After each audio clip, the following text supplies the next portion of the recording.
వడంపేట్ మాజీ మేయర్ కు సిట్ అధికారుల ఫోన్. పారిజాత ఆమె భర్త ఫోన్లు ట్యాపింగ్. ఈ రోజు విచారణకు హాజరు కావాలని సిట్ ఆదేశం. తెలంగాణలో రిజిస్ట్రేషన్స్ లో రికార్డు కలెక్షన్లు. మే నెలలో 1700 కోట్ల ఆదాయం. ఏప్రిల్ మే నెలలో 3110 కోట్ల రాబడి. రేపు ఎల్లుండి పాలమూరులో రేవంత్ పర్యటన. నీటిపారుదల ప్రాజెక్టులపై క్షేత్రస్థాయి సమీక్ష. సోమశిలలో జూన్ 4న కీలక ప్రెజెంటేషన్. తెలంగాణలో జనసేన పోటీ చేస్తుంది. ఎవరొచ్చినా రాకున్నా బరిలోకి దిగుతాం. పొత్తులపై ఇంకా క్లారిటీ లేదన్న పవన్. తెలంగాణ తమ తాతల తండ్రుల జాగీరన్న పొన్నం. మోదీ రాసిస్తే పవన్ చదివారన్న జగదీష్. పవన్ పై కలవరం ఎందుకన్న బీజేపీ నేతలు. ఏ రాస్తాలో సంఖ్యలు సవాల్ చేస్తాయో అపజయం కూడా అగ్నిజ్వాలై మండేదే నా రాస్తా. నిన్నటి పరిణామాలపై పవన్ ట్వీట్. తల్లిదండ్రులు కావాలనే మీ కలను నిజం చేసుకోండి. 49 ఫర్టిలిటీ సెంటర్ లో ఉచిత అల్ట్రాసౌండ్ స్కాన్ మరియు ఫర్టిలిటీ స్పెషలిస్ట్ కన్సల్టేషన్ అందుబాటులో ఉంది. కేవలం 999 రూపాయలకు fertility assessment package, AMH test మరియు స్పర్మ్ టెస్ట్ తో. పరిమిత కాల ఆఫర్. ఇప్పుడే కాల్ చేయండి 7416106106. 49 అంటే సంతానం, 49 అంటే సంతోషం. రేపు సచివాలయంలో అఖిలపక్ష సమావేశం. ఒక్కో పార్టీ నుంచి 2 ప్రతినిధులకు ఆహ్వానం. తెలంగాణ ఉద్యమకారులను గుర్తించేందుకు అవకాశం. సమస్యలపై జగన్ వరుస సమావేశాలు. నిన్న అమరావతి రైతులతో భేటీ. ఇవాళ డిఎస్సి అభ్యర్థులతో మీటింగ్. మాస్కో చేరుకున్న మంత్రి నారా లోకేష్. ఈ నెల 7 వరకు రష్యాలో పర్యటన.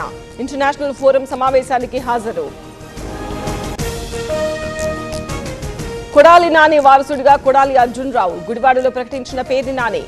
SIR అవగాహన సదస్సులో ఆసక్తికర పరిణామం.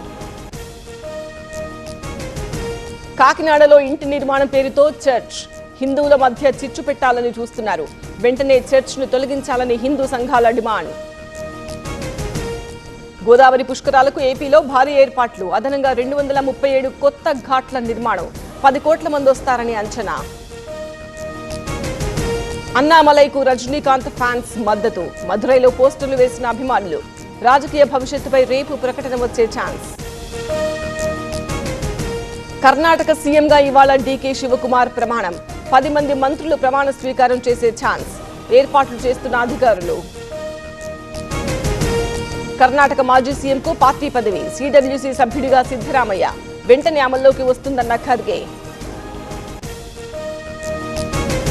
జనగామ జిల్లాలో అకాల వర్షాలు. పాలకుర్తిలో భారీ వర్షంతో తడిసిన ధాన్యం. అన్నదాత తీవ్ర ఆవేదన. రోడ్డు ప్రమాదంలో పండు మాస్టర్ కు తీవ్ర గాయాలు. ఆగి ఉన్న కారును ఢీకొట్టిన కోళ్ల వ్యాన్. విశాఖ ఆనందపురం దగ్గర accident. Most wanted chain snatcher arrest. 180కి పైగా గొలుసు దొంగతనాలు చేసిన మహమ్మద్ ఫైజల్ షా. ఇప్పటివరకు బెంగళూరు, రాయచోటిలో మకాం. సంగారెడ్డి జిల్లాలో భారీగా డ్రగ్స్ పట్టివేత. 3గురిని అరెస్ట్ చేసిన మహారాష్ట్ర పోలీసులు. 6.5 కోట్ల విలువైన మాదక ద్రవ్యాలు సీజ్. ముచ్చింతల్లో శ్రీ సుదర్శన మహామంత్ర హోమం. చిన్నజీయర్ స్వామివారి పర్యవేక్షణలో నిర్వహణ. సమతామూర్తి కేంద్రంలో 5వ రోజు కార్యక్రమాలు.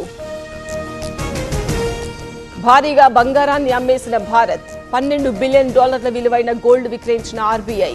బ్లూంబర్గ్ వార్తా సంస్థ సంచలన కథనం.